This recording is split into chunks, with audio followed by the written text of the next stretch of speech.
Bound by Fate and Blood by Jenna O'Malley. The Merna Annals, Book 1. Chapter 12. Christian. Good morning, Baron.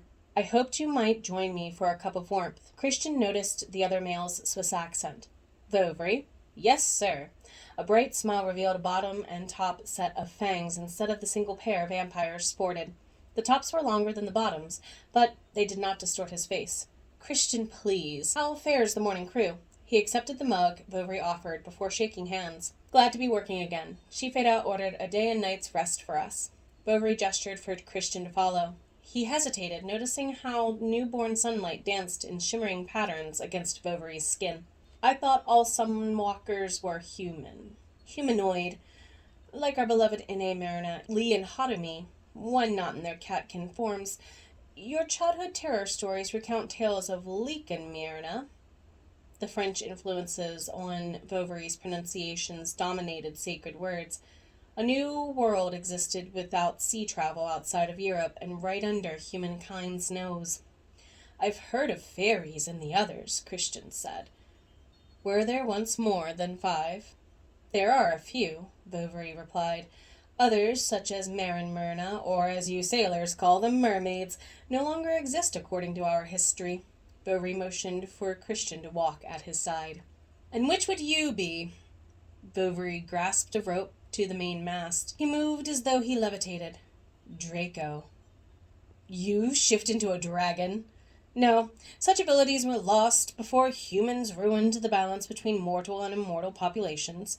I have thicker skin and many of my senses are heightened in magical ways that vampires once envied. For example, I would never need an eagle eye, as you might. Would you see farther than I? Perhaps. I wager women would enjoy watching your natural glow, Christian asked.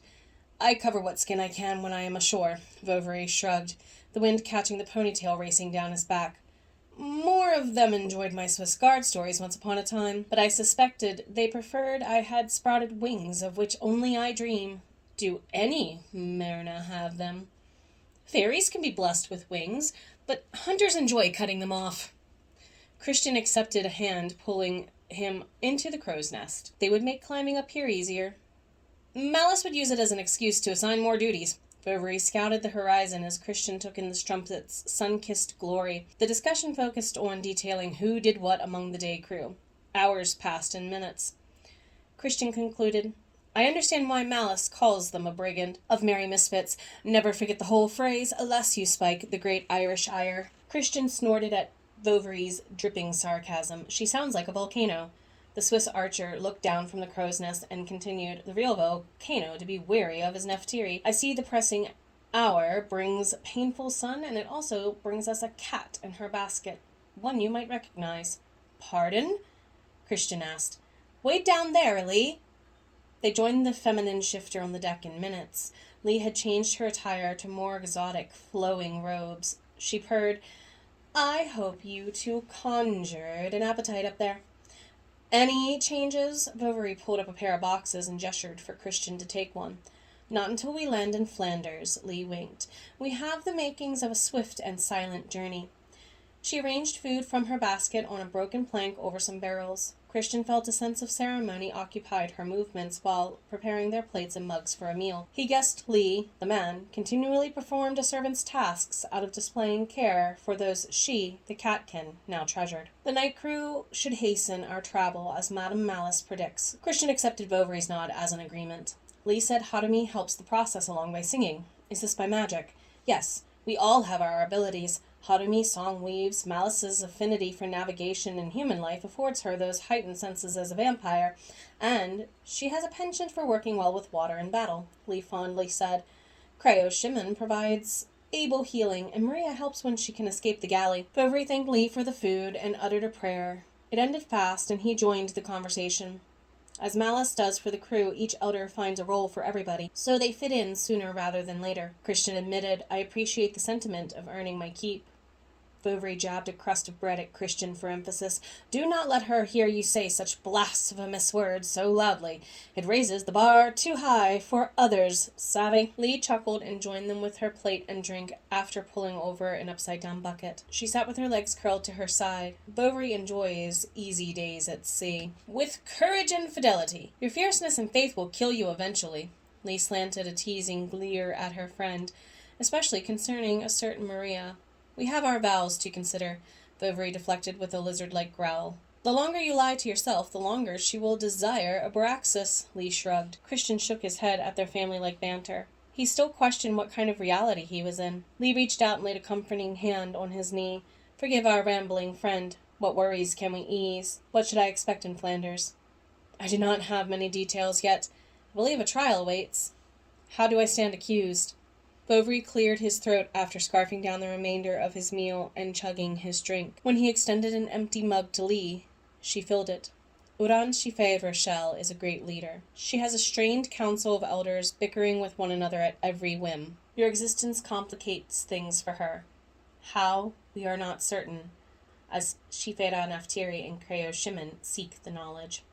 Knowledge partly gained from my letters to Anna Karina? Christian recalled. Bovary nodded. Chiffera dreamscapes. These astral abilities help her study people's dream worlds for information. They are not necessarily predictions due to free will, as she has yet to become a master dreamweaver. The talent might be lost upon her passing. Curse her not, Lee hissed. Could Chiffera be in trouble with the council? Ian asked. Depends on how the council accepts your existence. Van Boon declares your life was in peril, and, like Sanctuary, it can grant some protections, until the elders vote on whether you'll remain. Before we arrive in Flanders, it would be a good idea to speak with Creo Shimon, Bovary added.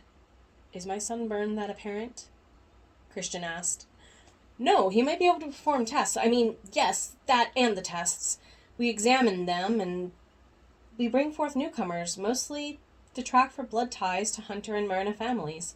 Bovary finished his drink. The last time she dreamed obsessively, it brought about the testing needed to connect my family to the Dracokin from distant times. Until coming here, I did not understand why I did not belong among humans. Christian nodded, understanding the sensation. He spent his childhood not fitting in. Either he stood too aloof by choice, or by demand of respect. Lee spoke in a rush. Regardless, Nephtyri sees something in you that nobody understands, given your family's ties. Of which I was unaware. How strange, considering your parents should have been training you since the age of 10. Bovary paused and added as a side thought, unless you have siblings. Had, Christian corrected, his stomach boiling. His knuckles turned white against the plate they held in a death grip. The Baroness could not manipulate me, so my brother Ronan would have been her next choice. Lee asked, exchanging glances with Bovary, how old was your brother? Newly 10. Christian could feel their seriousness heighten, and the air between them grew thick alongside a burning smell, like lightning striking wood. Their intensity made it seem as though they talked without their lips uttering a word. Lee started collecting their dishes. Christian, perhaps we should visit with Creo Shimon sooner rather than later. Leave the basket. I'll give it to Maria, Bovary offered. I'm certain you would love to give her much more. Lee grinned at their friend's sneer. Oh, do not twist your pantaloons. I tease you because I would rather see you bed her. Vows are vows. Eternal celibacy is not worth the torture, Draco. Bovary cursed under his breath at Lee's blasted presence as she dragged Christian away.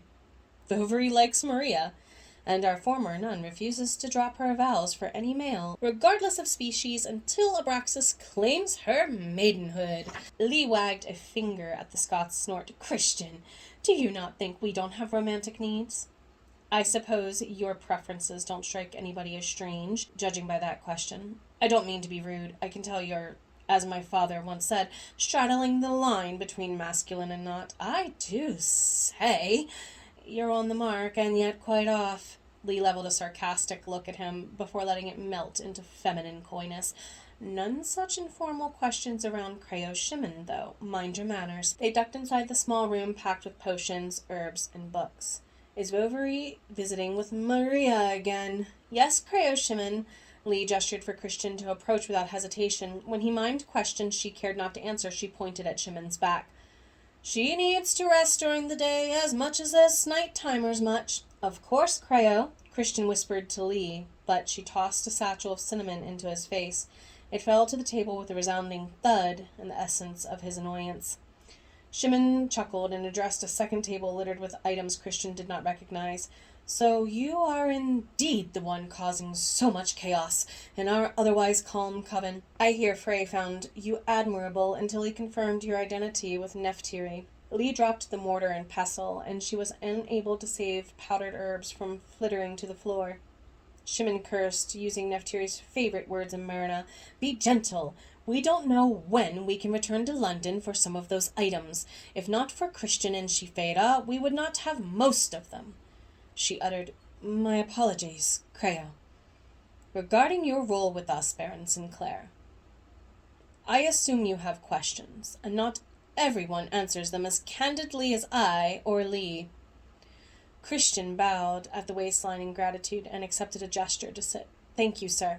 Creo, British politicians we have worked with compared it to being a master smith. Shimon jotted down notes on sheaths of paper. After the quill moved free of flesh, he commanded Christian's arm to measure.